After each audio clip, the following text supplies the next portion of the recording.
Greetings, ChimeraHunter3025. Long-time viewer, I recognize your username, and I think this is the first time you've ever addressed me directly in a video. So, hey, good to meet you. Good to put a face and a voice to the name.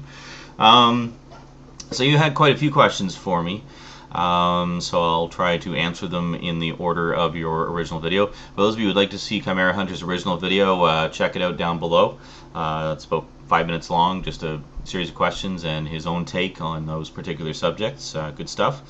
You may notice I don't have anything on the music stand this time. That's because just about everything you asked me about, I don't have.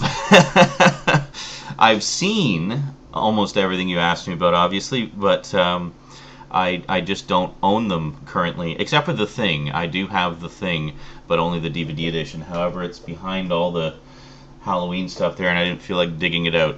But anyway, I'm sure we'll be talking about The Thing quite a bit in upcoming videos at some point.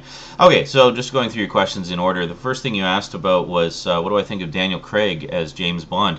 I'm not as, I guess, anal retentive about how Bond should look and act in the films as some of the diehard fans. I've seen every Bond film except for maybe one or two of them, I think. Honestly, I think there's 22. Yeah, I've seen like 20 of the 22. So I think that's pretty good, and a lot of them I've seen multiple times. You know, like Goldfinger is a long-time favorite. I've seen pretty much all the Sean Connerys more times than I can count because he's my favorite Bond.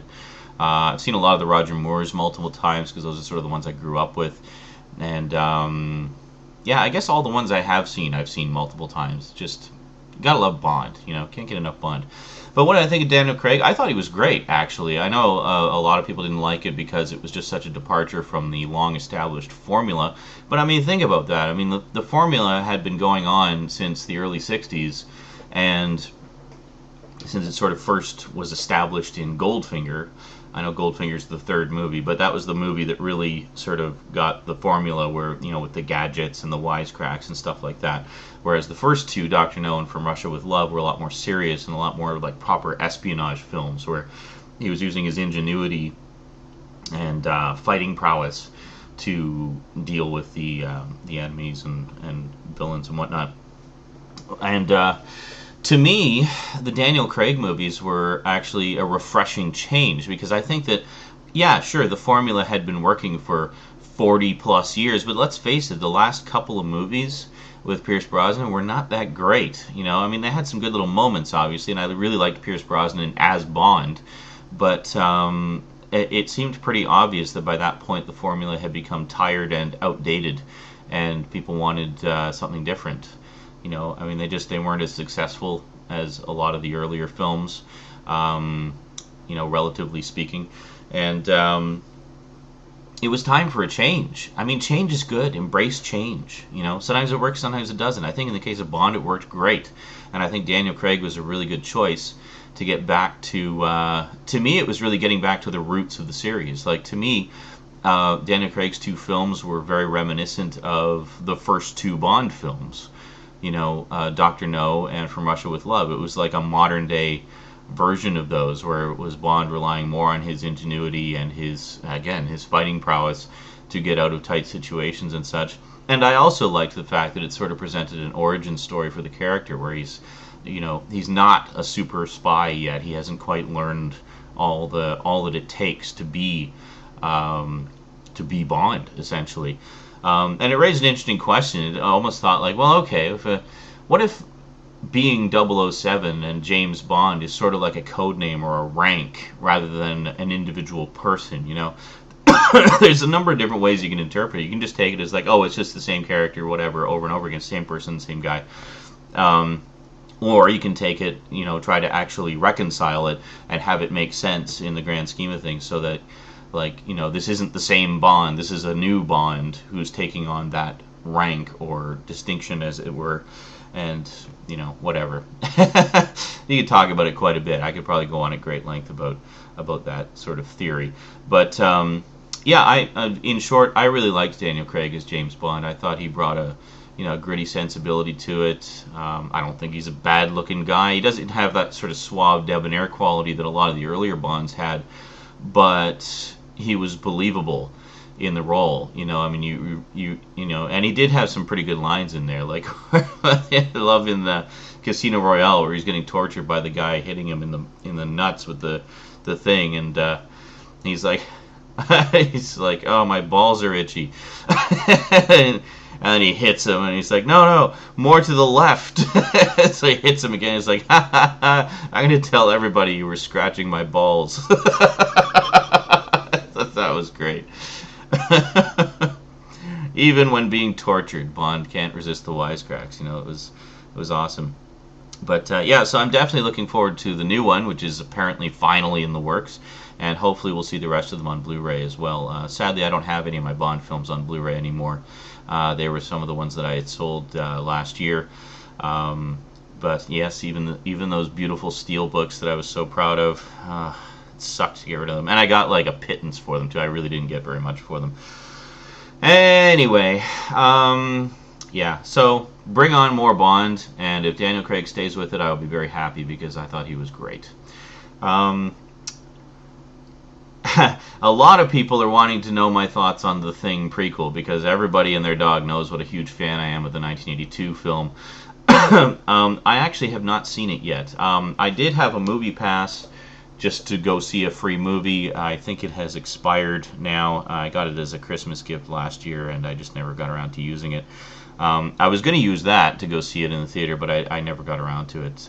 It's tough to get out to movies when you're working full-time and stuff, and also doing a lot of stuff at home, like YouTube videos and stuff, and having my own movie collection to watch. I mean, there's just not as much incentive to go out to a movie when I can just stay at home, relax, pause when I have to pee, and not miss anything, It's great. So, unfortunately, I have not seen the Thing prequel yet. I have heard, as you said, that it links up quite well with the 1982 film, but I haven't actually seen it yet. So that's going to be one that I'll check out for the first time on Blu-ray. So whenever that comes out, I'll probably pick it up. Well, I will pick it up at some point. I'm kind of holding out also on buying the Blu-ray of the 1982 film because, as you may recall, being a longtime viewer, I wasn't particularly happy with what they'd done with it. The transfer quality actually isn't as good as the old HD DVD release. And that's just wrong. The Blu-ray should blow the HD DVD out of the water. But they did a lot of digital tampering and DNR and stuff with the image on the Blu-ray that they did not do on the HD DVD. So the HD DVD actually looks better. It's a more accurate representation of the original film source. And they completely messed up the extras. So I'm hoping that with the prequel coming out on Blu-ray soon-ish, I'm guessing, that we'll get a proper redone re-release of the 1982 film, and then I'll pick both of them up on Blu-ray and have a Thing double bill one night, which would be pretty cool.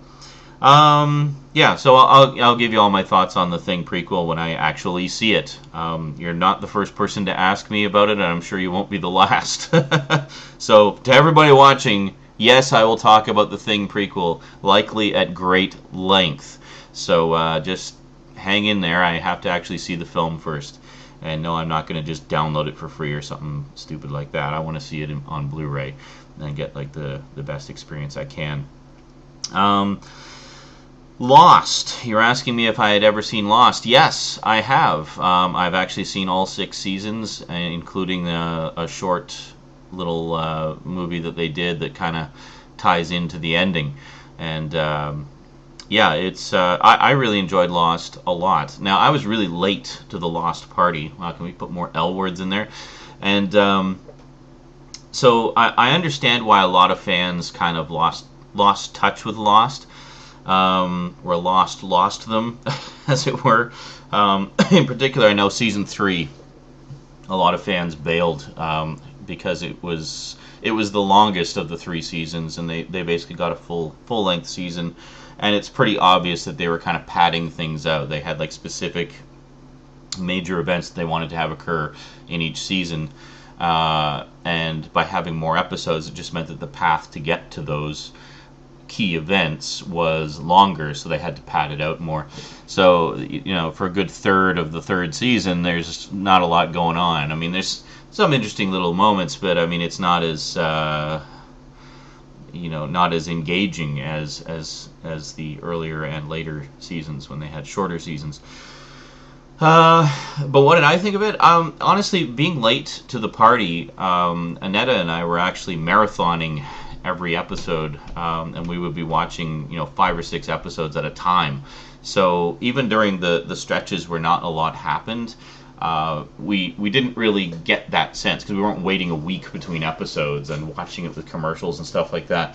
So we didn't really get that sense, but we just kind of blew through the boring bits and then got to the good stuff again. So we didn't really get that sense of it sort of losing track, And as for how things developed during the last 3 seasons, I actually liked it. I enjoyed when they got more into the sci-fi and supernatural elements to it. But I mean, I'm a sucker for that kind of thing anyway. So I enjoyed Lost just as a continuing story / mystery and stuff.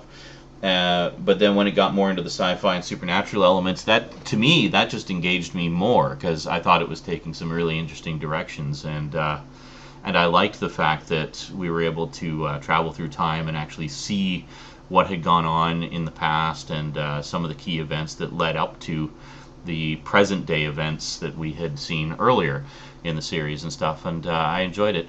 As for the ending, there were bits. I can understand why a lot of fans were frustrated with the ending. I mean, they wanted concrete answers and stuff. But I mean, honestly, look at the type of series that Lost was. I mean, it was not about giving answers. It was about,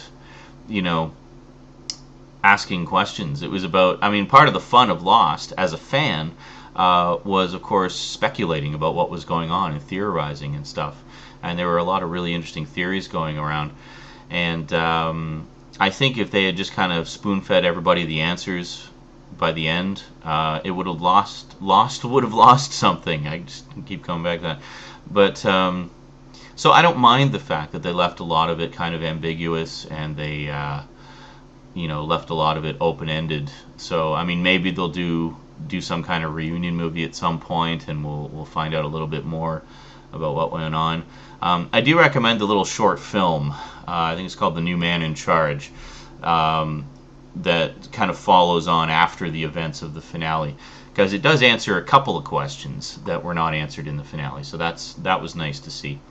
But yeah, overall, I really enjoyed Lost. Would I watch it again? Probably, but not for a while. I'd like to sort of forget things first, and ideally, I'd want to see it on Blu-ray after getting a big-ass TV, because apparently the Blu-ray editions of that look absolutely spectacular, like easily one of the best-looking TV shows ever presented in high definition. So, yeah, definitely gotta check that out. Yeah, definitely gonna check that out sometime. Yeah.